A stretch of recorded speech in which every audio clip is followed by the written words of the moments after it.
Thank you everyone for attending. Andy, thank you for taking your time out of the day. But I'll go ahead and try to go through the agenda. So that handsome devil to the left is me. I'm the Customer Success Manager for In-Control Solutions.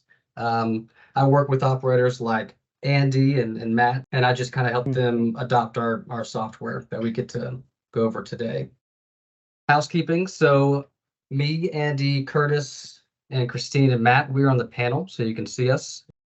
All right, so about us. So we're really going to be focusing on our utility operations management software, opsCTRL Facility, but we do have a modeling simulation software called Simba. We've also got an opsCTRL supplier side that's more for suppliers and operating firms. Yeah, so a sentence from us, In-Control provides tailored recommendations to improve efficiency and reduce cost at your plant with insights from your data. While using our intelligent digital solutions. So we've got processing control experts that work at In-Control. We've got data scientists, and of course our software developers who maintain our software. All right. Moving on, we got our guest panelists. Thank you, Matt and Andy, for joining. Seriously, it's tough to get our customers. You guys are busy people, so we appreciate it.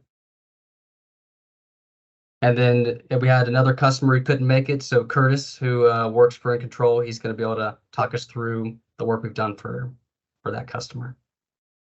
So Andy, you want to tell us about yourself, how you got into the industry, what led you to Coyote Valley? I know you're originally born and raised on the East Coast, right? Asheville? Well, yeah. It's too long of a story for this setting, but basically I started out working in laboratory, wastewater treatment plant laboratory, and then I discovered that operators make a whole lot more money. So then I switched over to operations, and then got forced into management, and gradually moved from plant to plant, ended up out here in California. So the facility here is a very small membrane bioreactor plant built by Ovivo. It's essentially a package plant that treats wastewater for the entire reservation, not just the casino, but it's a small California Indian reservation with about 64 service water and sewer service connections. Sweet. Yeah, I've enjoyed working with you and the new guys that you brought on. So I look forward to kind of keep ramping them up. It definitely seems like the knowledge is with you and they're learning. So hopefully our software is kind of helping bridge that gap. Well, I'm glad to be working with you guys too. It's a pretty useful tool. Sweet. Cool. And Matt, Mr. Matt from Iowa. Can you guys hear me? We can. Okay, good. Sorry it took me a while, but no worries. I started out I started here when the plant was being built 5 years ago. So me and my superintendent are basically the guys that have been here since it was started. We're in Eagle Grove, Iowa, central Iowa. I got into this actually from, I used to work at a meat packing plant or a meat processing plant, and I got into the wastewater field kind of there, and eventually there was a job opportunity, and kind of through the network of people that from a chemical guide supplier that we used at my old job, he told me that this new plant was being built, and actually put my name in the drawing and talked to my boss, Nate, and the rest is kind of history. I filled out an application, and I've been here for going on November. I'll be here for 5 years. So dang, nice. We're an oxidation ditch. The Eagle Grove's a town of like 3,500 people roughly last census.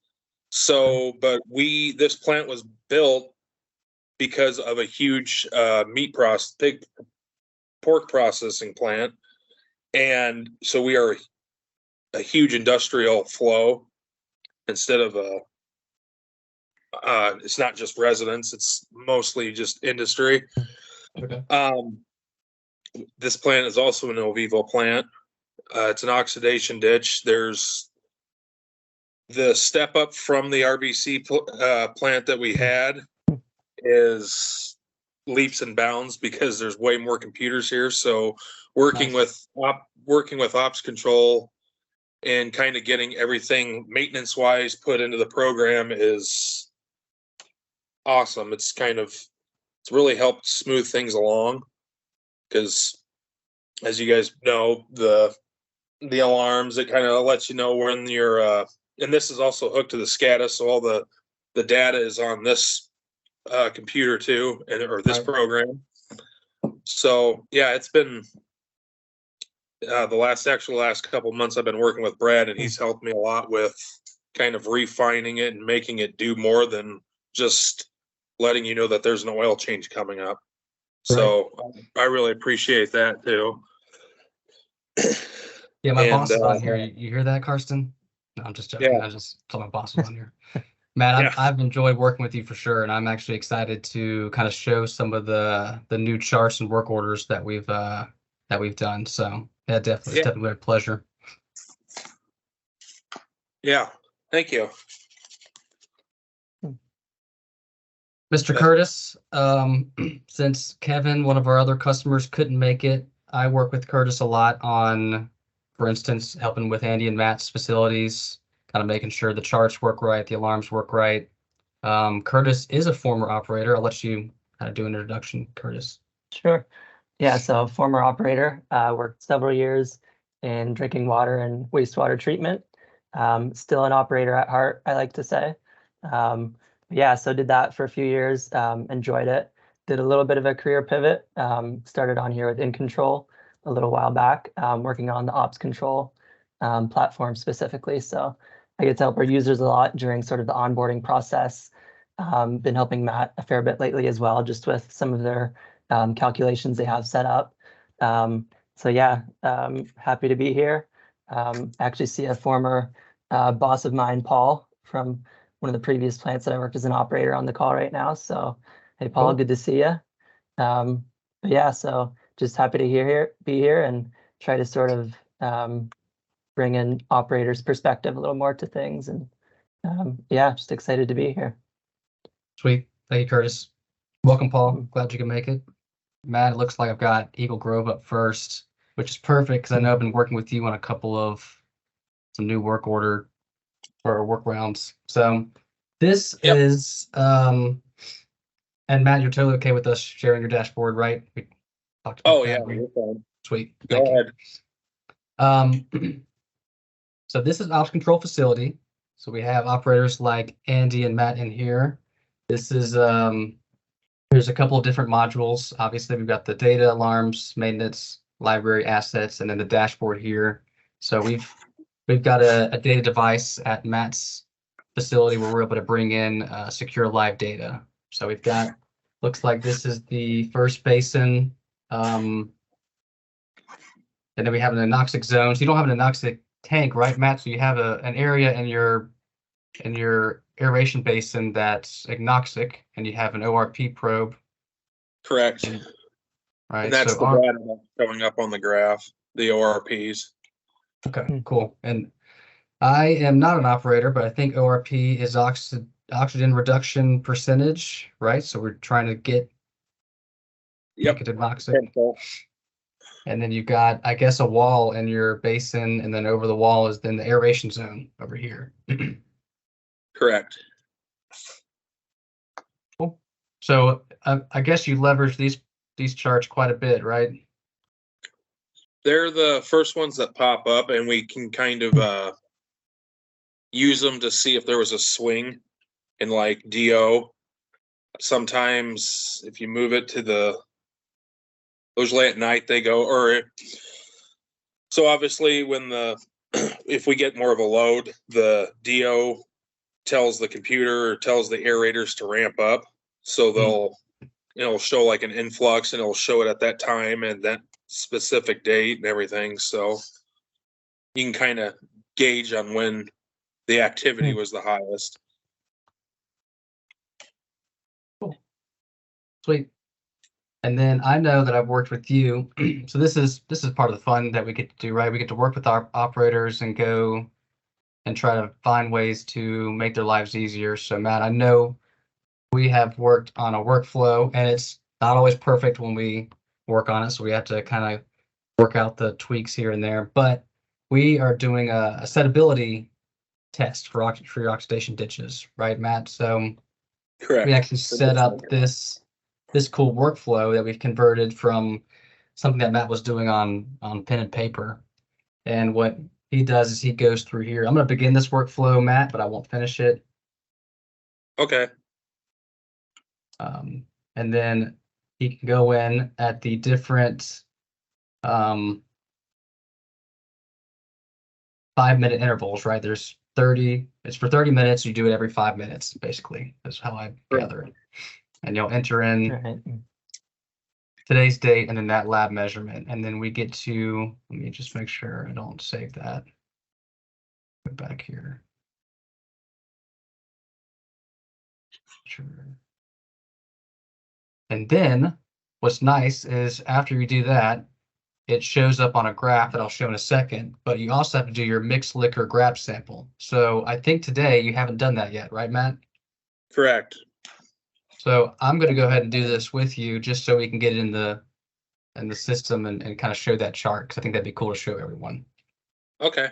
And you're doing it on your screen, right? Yeah, I can enter it on my screen, but I will need the data. So let's see, today is September 13th. We'll just do it right now. I think it's okay to do that.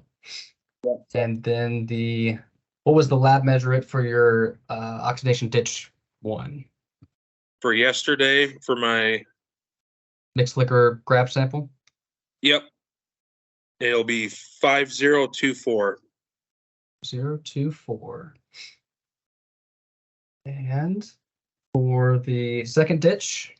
It'll be 4844. 4844. Sweet. I'll complete that.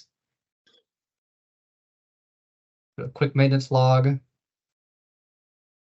So what's nice about this is Matt was doing this by pen and paper, but now we've created this dashboard to show a couple of things, and I'll show that now. So eventually there's a chart here. So if I go back a week, we'll see basically the 2 ditches. And as those 5 minutes go by, you get to see those results there. But we also have a little bit of math involved that I can explain. So we've got these different SPI percentages. So that's what you're trying to calculate, Matt, is you're basically going off of the last or the 30-minute settability number divided by your grab sample, correct? Correct. Yep. And that gives you numbers in the 100s, and that kind of details where you're at on a curve. So it's another process control, basically. Yeah. So instead of just doing it it's simple math, but you got it cataloged here on the computer. Yeah. So what's cool that we can do, this is kind of not too complex of an example, is we have these different data tags. So we've got, if it's got this little Wi-Fi symbol, that's coming from your data device, your E1 device that's connected to your PLC. But then we've got function tags and manual input tags. So when you do that workflow, Matt, that's a manual tag. And then we can also create kind of more complex tags, right? Curtis, am I saying all this right? Function. Yep. Yeah, we've got sort of function tags and calculated tags, which in layman's terms are quite similar. But yeah, those are just some of the tools we have to do some of those calculations for the operator and make maybe a 3 or 4 step process into just a 1-step process. And so, yeah, that's just another example of that. Yeah, I think next what we can do, Matt, is we can now create a graph for your SPI percentages so you can kind of track that visually. I think that'd be cool. Okay. Sweet. Cool. So that's Matt's dashboard. I don't want to take up too much time. Andy, I can show the Coyote Valley dashboard if you're okay with that. Okay, it's a membrane bioreactor with two, they're called flow equalization stations, but they're actually lift stations that feed the bioreactor.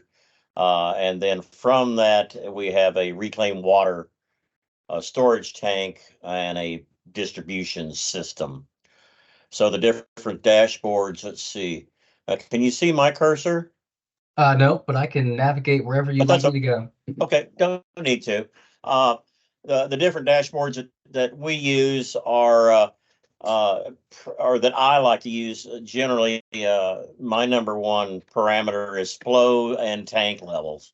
I just need to make sure that we have enough water from in the reclaim system, and that we don't have too much water in the lift stations or the flow equalization stations. Other dashboards involve the actual operation of the MBR with its different parameters. As you can see, the flux rate, the transmembrane pressure, turbidity is a pretty important one. Total suspended solids is one I kind of like to track also. But the big thing about this type of system here is that you can pick out the variables that you want to put on a chart, which is what I've done with y'all's help here, and make charts that I can actually look at. I can look at the last 24 hours.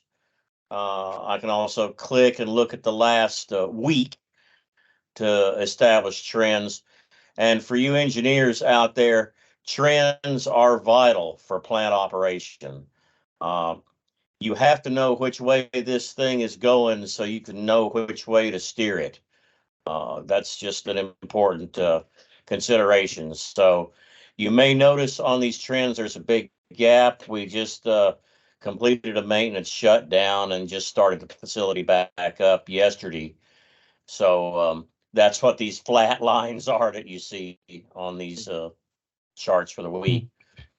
So that's basically it, I think. Cool. Thank you. Yeah. And I know you use the alarms quite a bit too. I can touch on that. We have a pretty sophisticated alarm functionality as well in opsCTRL. So as long as we have it on the right person, Andy, I think I got to change a couple of the recipients of your alarms. But yeah, you can create alarms and get them through text message or push notification for different things. And there's a lot of different kind of customizations you can do with those alarms. Have different values, alarm delays, trigger after a certain amount of time, things like that. So I think, Matt, do you use alarms? Have you used a lot of the alarms from opsCTRL yet, or have you not delved into that? We haven't dove into that because we have our own dialer and our own phone. Okay. And I mean, obviously I get like maintenance reminders sent to my email and to my phone. Yeah. So, but the dialing, like the alarms, we have not divulged into that. Okay, cool. Yeah, we can always look into that if you want any kind of more. Yeah, making my gears turn in my head, so making the ideas come. So yeah, these alarms, they're pretty good because you can customize, like Andy said, anything in here. We've got all the data tags, whether it's connected, manual, functions. So once you have all of that, the sky's the limit on as far as what you can do. But we've got some basic ones, and then we have more advanced ones where you can start to kind of create alarms based off of different basically functions. Yeah, I can see how you can go into the abyss with this because there's so many options to. Yeah. You can customize everything to suitable for what you're doing at your plant. Exactly. Yeah. Cool. So, Andy, do you use the maintenance? I think you use the maintenance a little bit, right? You go in here and complete. If I go to maintenance logs. Oh, you're on mute. Looks like you replaced turbidity sample pump tubing. Right. Yeah.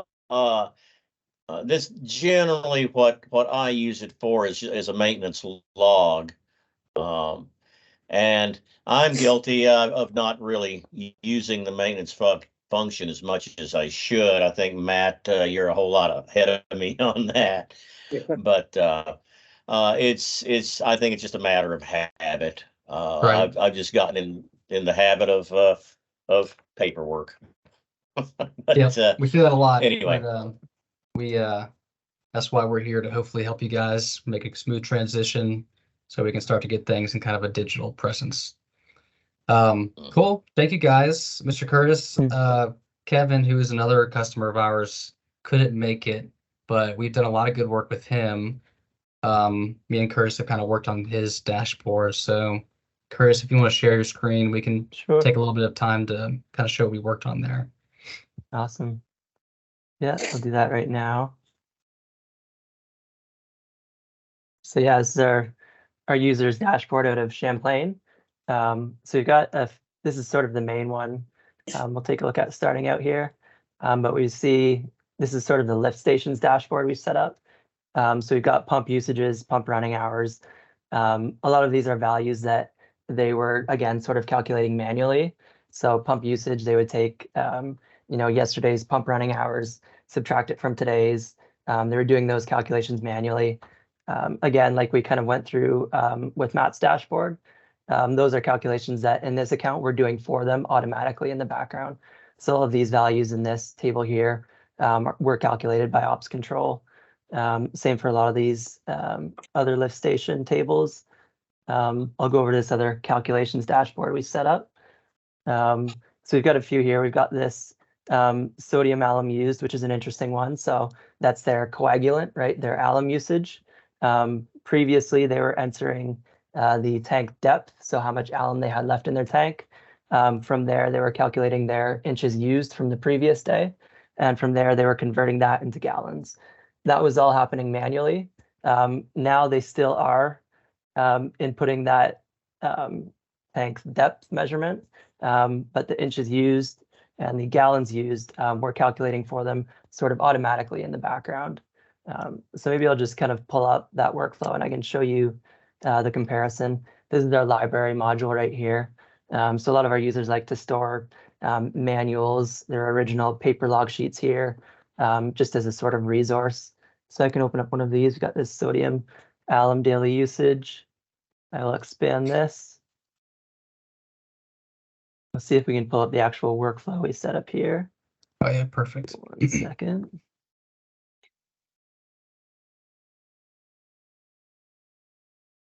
Yeah, we basically reduced all of these inputs that he had to do in the math down to just a couple of different things, right, Curtis? That's right, yeah. So if I begin this workflow, so this is the original one here on the left. They would fill in this sort of timestamp, the barrel measurement, again, calculate the inches used, the gallons, leave comments. This is the workflow we have set up for them. So they're just entering the barrel measurement. They can fill in the comments as well, but we actually collect a timestamp for them as well in the background. So you can see opsCTRL has kind of done that here since I clicked it. And once they submit this value, those next two calculations are going to run for them and then populate inside of that dashboard, which I can go back to right now just to show you once more.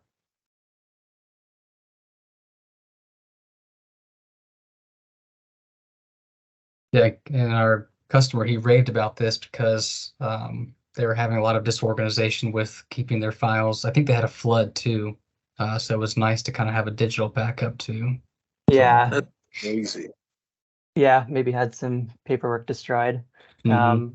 And we've heard that as well, especially with the pumping station numbers. So we have workflows set up for those as well, which I can show you. And, we've heard from this operator, and it kind of jives with my past experience as well, is it's hard to maintain log sheets that are kept at a pumping station. Typically, they're just held in sort of like a panel, the same location as the electrical is in. Often those aren't exactly watertight. And so those papers are a little bit subject to the elements. And I've even seen, older log sheets that maybe take close to a year to fill up. So they're in the panel for that long. And by the time they come out, it's quite hard to read them. And so that was some really positive feedback we had from this user where, he goes to the site, he pulls out his phone or tablet, He fills in those values, and he's good to go. He doesn't have to worry about having his log sheets destroyed. He also had a story about, you pull out the clipboard out of the panel, the sheet gets caught in the wind, blows away. You don't want that, especially because then you have to like chase after it and try and catch it. That's a little embarrassing. So yeah, it's nice to be able to have that on your phone. So that's a lot of that really positive feedback we've had from this user. And yeah, maybe I can show in the wastewater plant, I'll show the assets module because they've got a pretty good setup for that too. Yeah. So we managed to get lift stations. Yeah, we've got all of their assets set up here. We've got this sort of map view on the right. So you can see they've got their lift stations on here, those 3 dots, and this would be their treatment plant right here. I will expand that one, wastewater treatment plant. We've got nice little profile pictures for each of them. From there, yeah, we've got all the assets within the treatment plant. All of those mapped out, and yeah, so they've had really good use of this module here. This is the actual treatment plant. You can see everything is mapped out here. There's the drying beds. They've got their digesters, east digester, their RAS pump there. Yeah, they did so a yeah, good job with their maintenance too, or Kevin did. He had a lot he of did, good yeah. maintenance items. I don't know if you can. Yeah.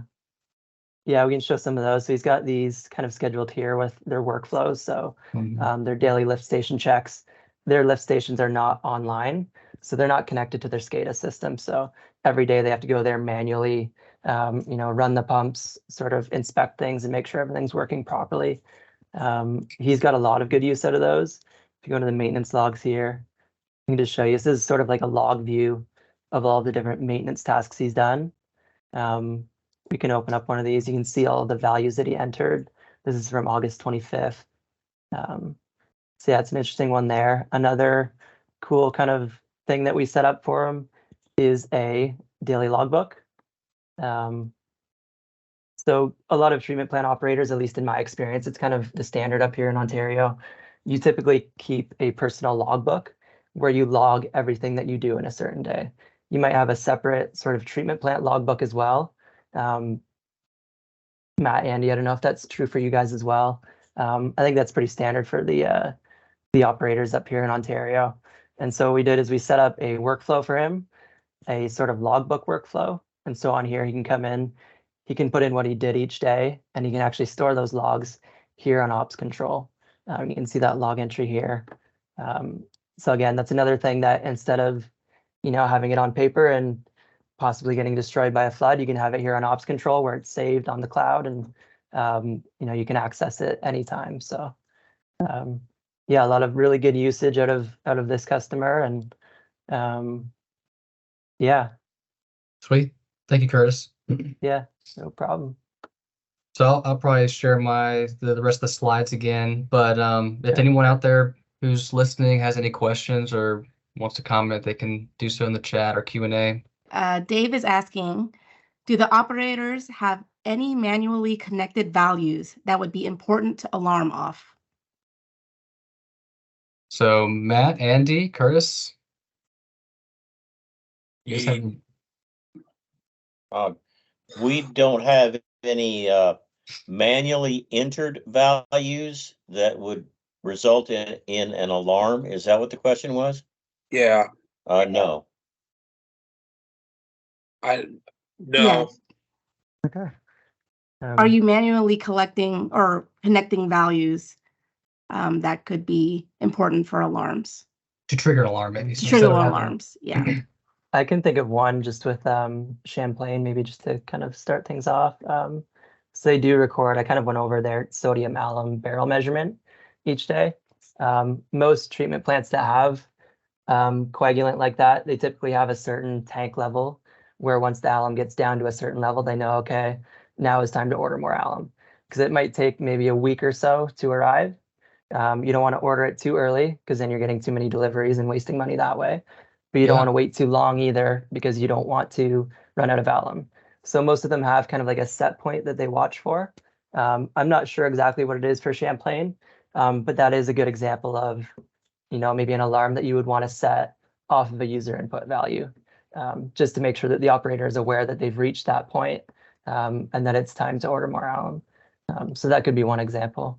I think, Andy, you have one too that I just now thought about. You order some polymer sometimes from Chartwater, I think.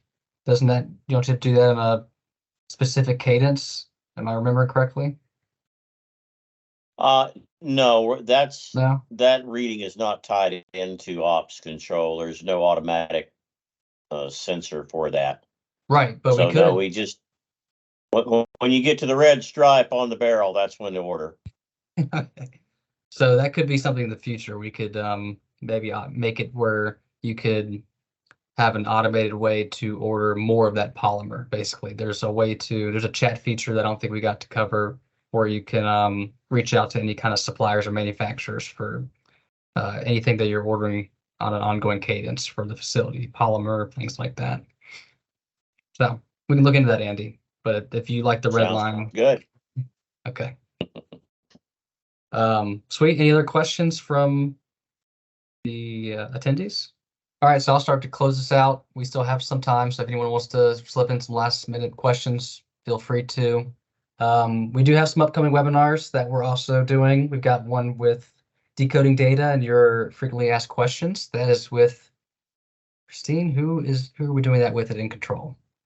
We have our product owners, Phil Lander, who manages our ops control supplier, and then Caleb Cash, who is our product manager for ops control facility. Sweet, that'll be a good one. And then I know securing your data in November, that'll be a really good one for anyone who's interested in how we're getting connected to facilities, how we're making sure that's secure. So we'll have Billy Holt, who is one of our network security and controls experts, talk to us about that. Someone is asking for the links to the future webinars, Christine. Maybe we could supply maybe a link to our website where we will post those. I don't know if we have the webinar links available yet. They're not live yet, but I will definitely post those and share them with the attendees that we have today. Sweet. Another one in December, Unleashing Your Data Superpowers. It's crazy that December is around the corner. That will be with one of our data scientists, right, Christine? I'll have to wear a Santa Claus hat for that one in December. Yes. Yeah. And then January, Simba and Ops Control, monitor and control for improved operations. And then our plan is to continue doing webinars to say connect with you guys, and it's a good way for us to get feedback like we did today to kind of help make sure our customers are happy. We will also be in person at a couple of events coming up. We've got Water Pro, that's right around the corner. So we'll have our Chief Product Officer moderate with a couple of our other customers for a technical session, Knowledge is Power, how data sharing unlocks new opportunities. And then we will also be present at WEFTech this year. That's first week of October. So we'll have some workshops with some of our other people at our company. So definitely check us out there. We'll be at booth 4623. And then let's see how to contact us. My chat has stopped, so I don't know if you guys got our generic email. It's info@incontrol.com. You could send us an email anytime. There's several of us that are monitoring it. I think that's it. Christine, Curtis. Oh, thank you. Yeah. Thanks. Yeah, Thanks for you, having me. everybody. Take care. Thanks, guys. See ya.